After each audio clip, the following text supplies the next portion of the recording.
like 21, it's a knife. Bust a left, I got drunk and took a right. I'm so high, you fuck with me, I'll take your life.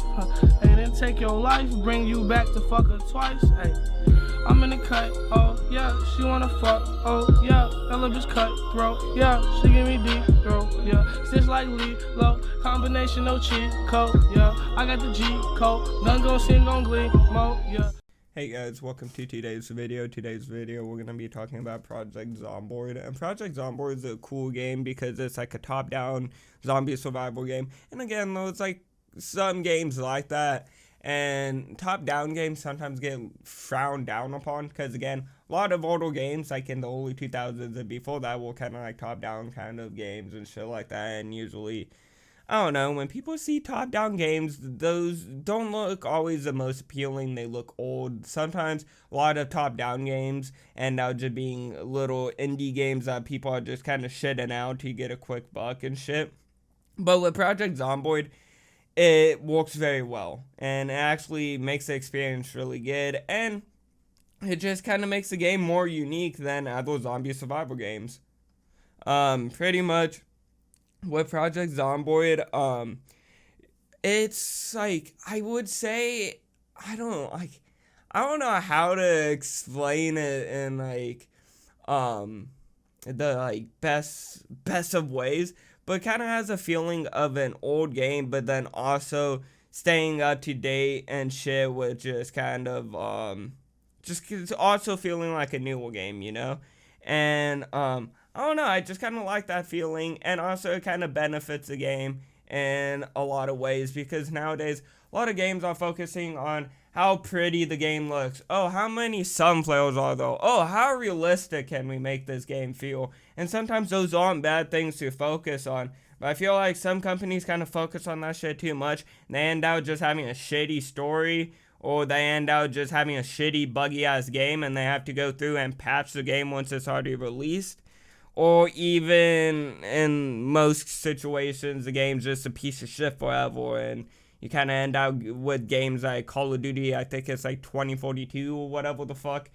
And pretty much like what I like about Project Zomboid is, like, again, they want the game to look good and appealing, but again, it's not these fancy ass graphics, it's fucking pixels. But this game benefits off of that because they're constantly adding in new things. This game, I'm not too sure exactly when this game came out, but I would want to say maybe around the time of like 2015, 2018. The game did have a smaller community, obviously, back then, but it always kind of had a bit of a community and shit. But definitely in like I would say 2021, 2022, definitely got more popular, and the community's actually pretty big at this point.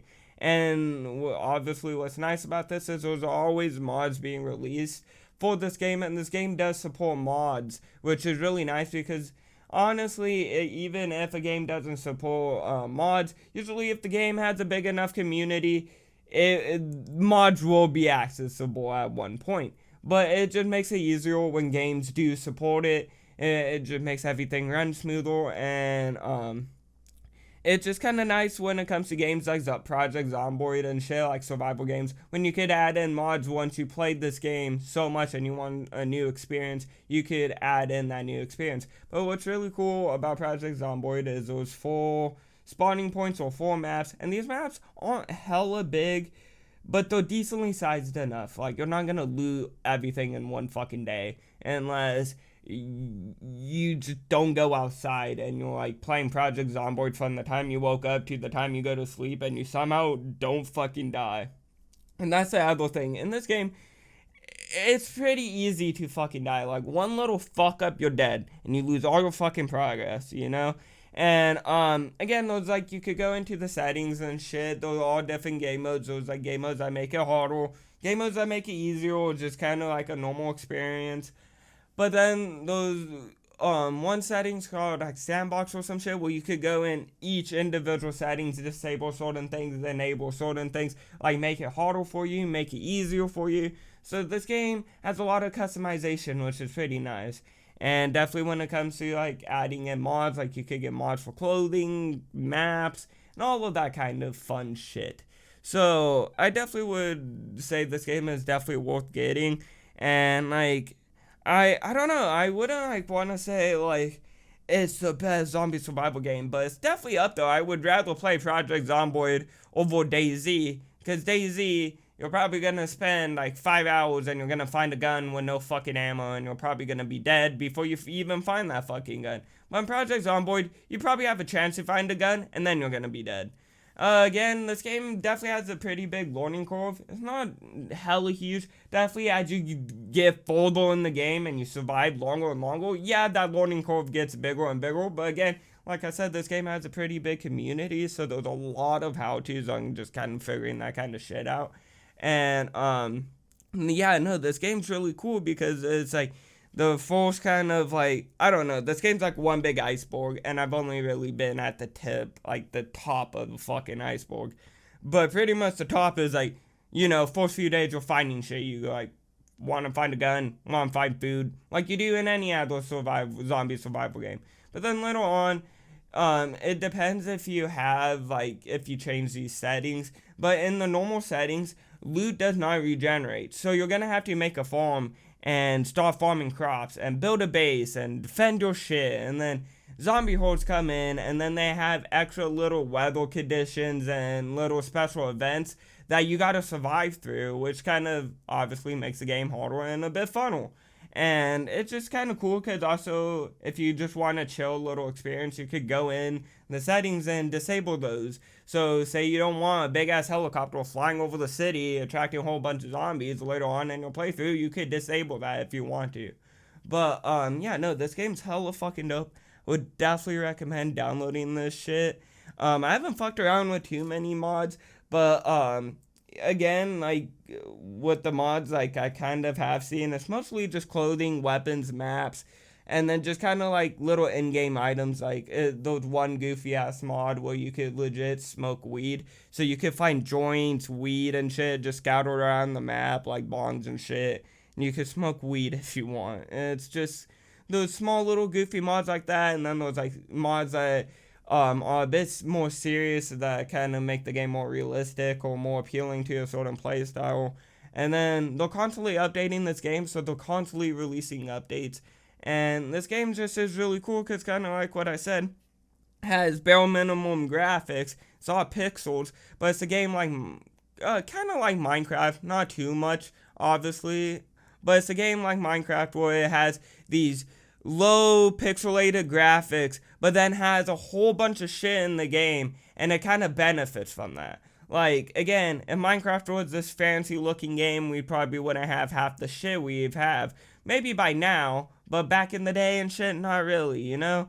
And it just kind of also kind of brings to another point where it just kind of makes the feeling of the game more unique, you know, than other games and shit when it comes to just kind of like, you know, wanting to find something different. Again, like, it's nice to play games with fancy ass graphics and just, it's kind of the basic zombie survival, like, oh, go do this mission, oh, go do that. But it's kind of fun to go back and maybe play a game that maybe doesn't have like crazy ass graphics, but has a whole bunch of shit and is more of a zombie survival feeling. Like, again, when it comes to like zombie survival games, like DayZ is a good one. You can build bases and shit like in that game and stuff like that. But it takes fucking forever, and it's kind of a running simulator, and not really everyone fucking likes DayZ. But this Project Zomboid is a good alternative, and is definitely nice, you know? Like, with DayZ, you kind of have to rely on other people being online on other servers and shit to kind of make the experience more fun. Not too much, but kinda. And in Project Zomboid, those two different versions, there's obviously the solo single player, and then there's multiplayer. So you could also play this with friends and shit. So this game's definitely really fucking cool, and I definitely would prefer this over DayZ. Even though DayZ has way better graphics, it's a first and third person zombie survival shooter or whatever the fuck.